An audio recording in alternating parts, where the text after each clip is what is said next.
سر، مس امن 10 لاکھ کا لون مانگ رہی ہیں۔ واٹ ربش! اتنا اماؤنٹ کون دیتا ہے؟ انہیں اندر بھیجو۔ سر، میں تھوڑا تھوڑا کر کے آپ کا ادھار اتار دوں گی۔ وہ رو رہی تھی، لیکن بالاش خانزادہ کے چہرے پر آگ لگا دینے والی مسکراہٹ تھی۔ ٹھیک ہے، میں تمہیں 10 لاکھ دوں گا، لیکن بدلے میں تمہیں میرے ساتھ ایک رات گزارنی ہوگی۔ تبھی سمن کا ہاتھ اٹھا۔ کیا کہہ رہے ہیں آپ؟ اور پھر وہ اپنے بچے کے علاج کے لیے بالاش کی شرط ماننے کو تیار تھی۔ تم سب لڑکیوں کو پیسوں کا ہوس ہوتا ہے، پیسوں کی خاطر خود کو بھی بیچ دیتی ہو۔ وہ رات بھر اس کو اپنی شدتوں سے ہلکان کرتا رہا اور اگلی صبح ہوتے ہی وہاں سے چلا گئی۔ ڈھونڈو اسے۔ وہ اسپتال پہنچا تو بچہ دیکھا جو اس کا اپنا ہی۔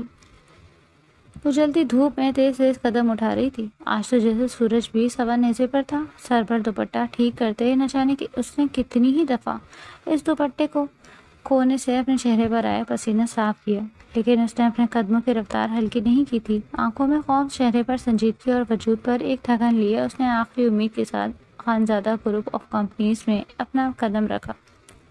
مس امن، کیسی ہیں آپ؟ ریسیپشن پر بیٹھی لڑکی نے سمن سے حال احوال پوچھا، جس پر اس نے ہلکا سا مسکرا کر ہاں میں سر ہلانے پر اکتفا کیا۔ بالاش کے کیبن میں خاموشی کا راج تھا، جیسے کسی طوفان سے پہلے آنے والی خاموشی ہو۔ مینیجر خاموشی سے کمرے میں داخل ہوا۔ سوال کرتے ہوئے اس کی ٹانگیں کانپ رہی تھیں۔ سر، وہ مس سمن آئی ہیں۔ وہ جو اپنی امپورٹنٹ فائل دیکھنے میں مصروف تھا، آنکھوں میں شدید غصہ لیے مینیجر کی طرف دیکھا۔ میں تمہیں یہاں پر بیٹھا کوئی لوکل انسان لگ رہا ہوں؟ مس سمن کسی ریاست کی شہزادی ہیں جو ان کے آنے کی اطلاع تو مجھے بڑی گرمجوشی سے دینے آئے ہوں۔ بالاش جو فائل کو دیکھتے ہوئے پہلے ہی غصے میں تھا، مینیجر کی بات پر آگ بگولا ہو گیا۔ وہ غصے سے سر جھٹکتا پھر سے اپنے فائل کا مطالعہ کرنے میں مصروف ہو گیا۔ وہ چہرے پر گھبراہٹ سجائے جواب کا انتظار کر رہی تھی۔ گھبراہٹ کے مارے وہ مسلسل اپنی ٹانگیں ہلا رہی تھی۔ یہ اس کی عادت میں شامل تھا۔ وہ جب بھی کنفیوز ہوتی یا پھر گھبراہٹ کا شکار ہوتی تو مسلسل اپنی ٹانگیں ہلاتی۔ اب بھی وہ تذبذب کا شکار تھی۔ تبھی مینیجر باہر آیا۔ مس سمن، سر آپ کو اندر بلا رہے ہیں۔ سمن کے چہرے سے حیرانگی صاف ظاہر تھی۔ سر بالاش نے کیا کہا؟ تبھی مینیجر نے گہرا سانس لیا تھا، جس کو سمن سے ہمدردی تھی، مگر وہ اس کو کوئی چھوٹی تسلی نہیں دے سکتا تھا۔ سر، مس سمن 10 لاکھ کا لون مانگ رہی ہیں۔ واٹ ربش! اتنا اماؤنٹ کون دیتا ہے؟ انہیں اندر بھیجو۔ سر بتائیں نا، مسٹر بالاش نے کیا کہا؟ وہ جو کچھ دیر پہلے بالاش کے غصے کو اپنی آنکھوں سے دیکھ کر آ رہا تھا، تبھی سمن کی بات پر ہوش میں آیا۔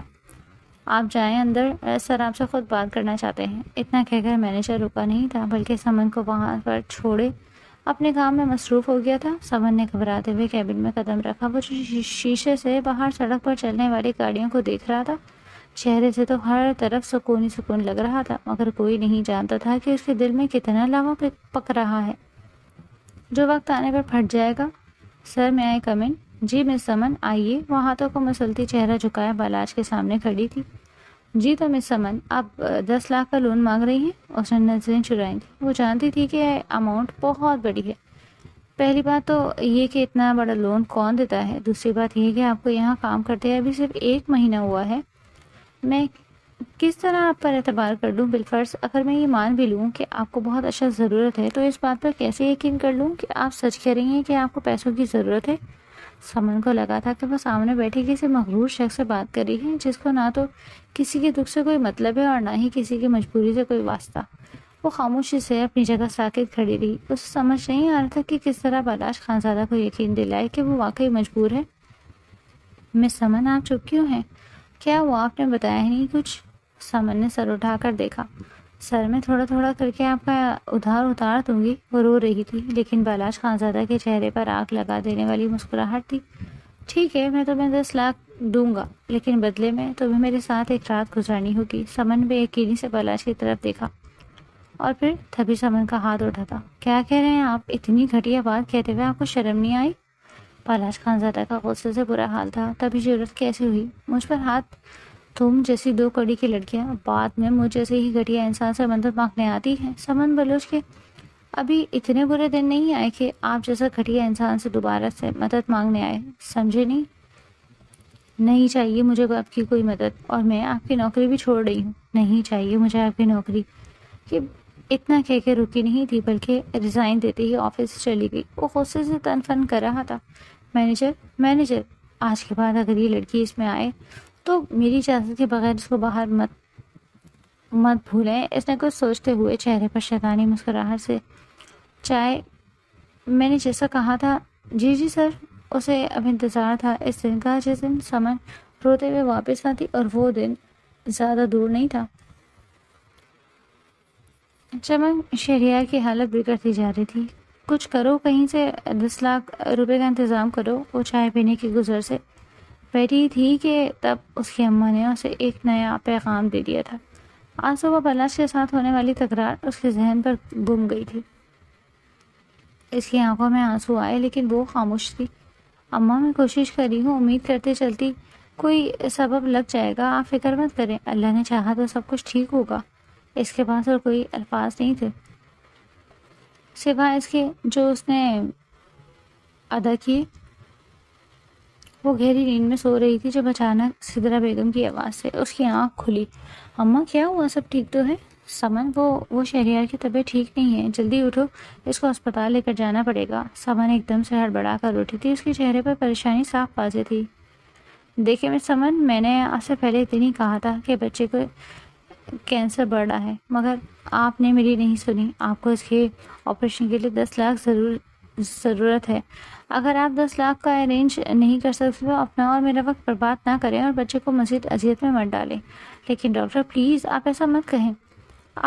آپ میرے بچے کا علاج شروع کریں، میں آپ کو بہت جلد رقم کا انتظام کر کے دیتی ہوں۔ دیکھیں، ہم نے کوئی ٹرسٹ کا ادارہ نہیں کھول رکھا، اس لیے بہتر ہے کہ آپ رقم کا انتظام کر لیں، ورنہ آئی ایم سوری، میں آپ کے بچے کا علاج نہیں کر پاؤں گا۔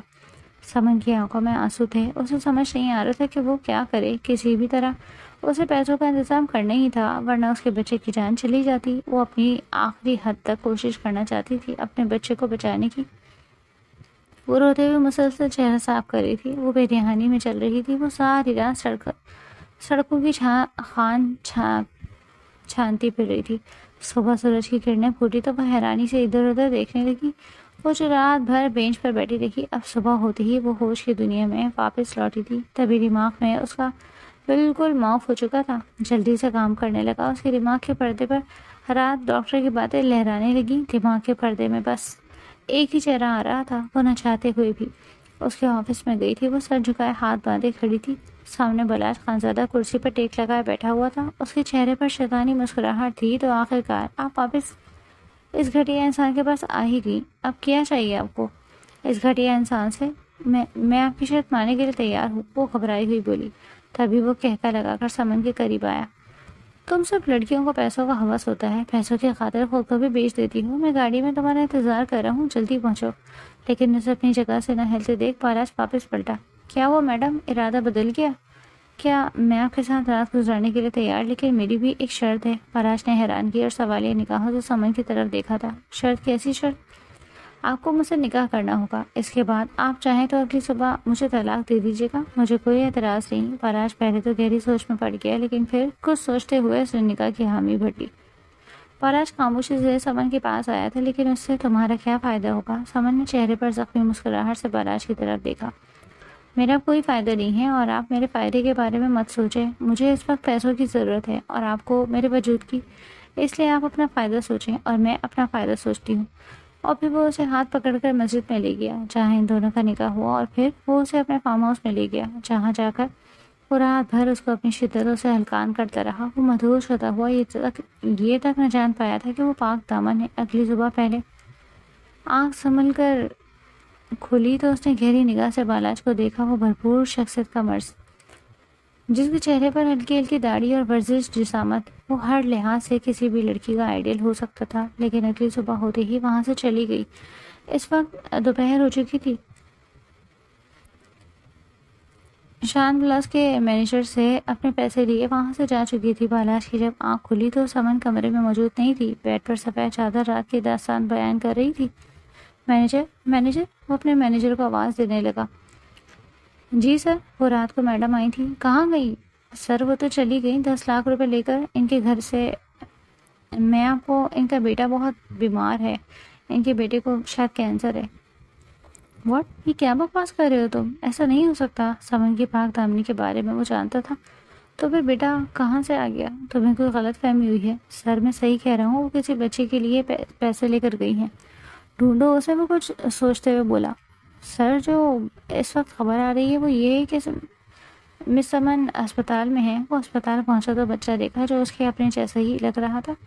یہ بچہ کس کا ہے؟ اس کے بالکل قریب کھڑا بول رہا تھا۔ سمن اس رفتار کے لیے تیار نہیں تھی، اس لیے جیسے ہی اس نے پیچھے مڑ کر دیکھا تو گھبرا گئی۔ آپ یہاں پر؟ ہاں، یہاں پر۔ میری بیوی میری اجازت کے بغیر گھر سے باہر ہے اور مجھے اس بات کی خبر بھی نہ ہو کہ وہ کہاں پر ہے، وہ ذومئین انداز میں بول رہا تھا۔ سمن نظریں چرانے لگی۔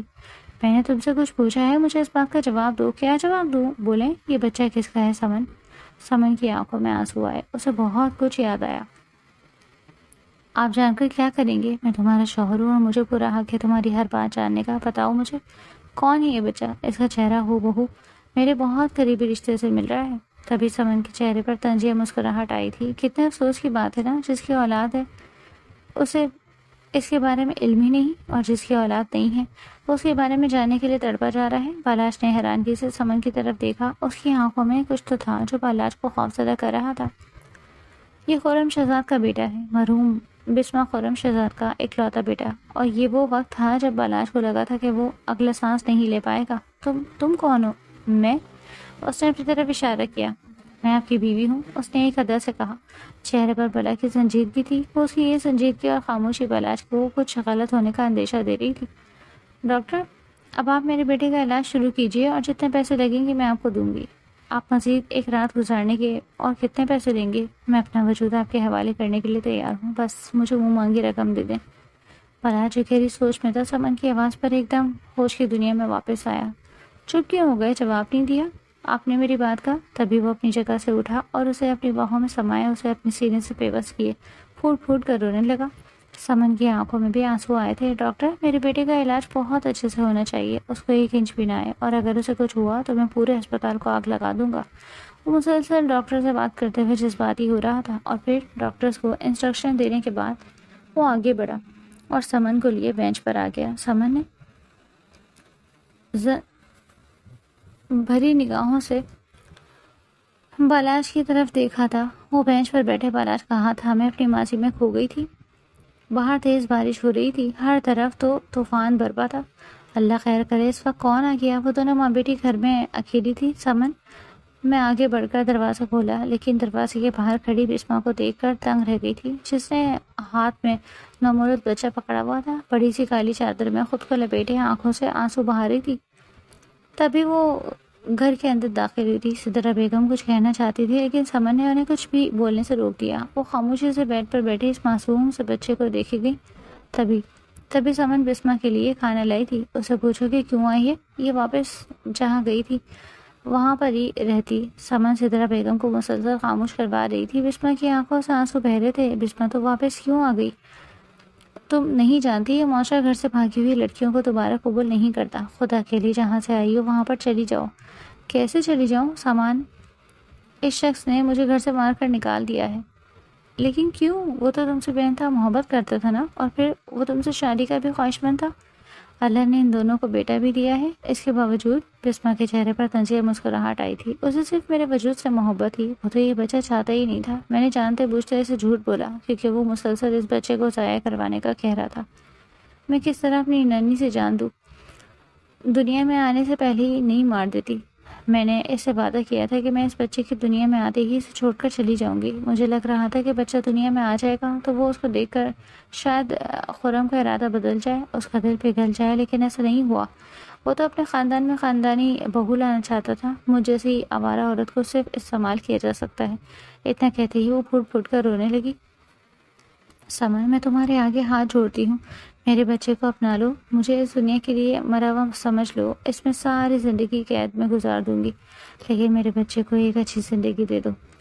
ابھی کچھ وقت ہی گزرا تھا جب سمن کو معلوم ہوا کہ شہریار کو کینسر ہے۔ وہ چھوٹا سا بچہ اس قدر تکلیف میں گزر رہا تھا۔ اسی دوران جب بسما کو یہ بات معلوم ہوئی تو وہ بھی اس دنیا سے رخصت ہو گئی۔ اسے اپنی اولاد کا غم برداشت نہیں ہو سکا۔ سمن کے لیے بہت مشکل وقت تھا، لیکن اس نے سوچ لیا تھا کہ وہ کچھ بھی کرے گی، مگر خرم شہزاد سے بدلہ ضرور لے گی۔ وہ ہوش کی دنیا میں واپس آئی تو بالاش کی طرف دیکھا۔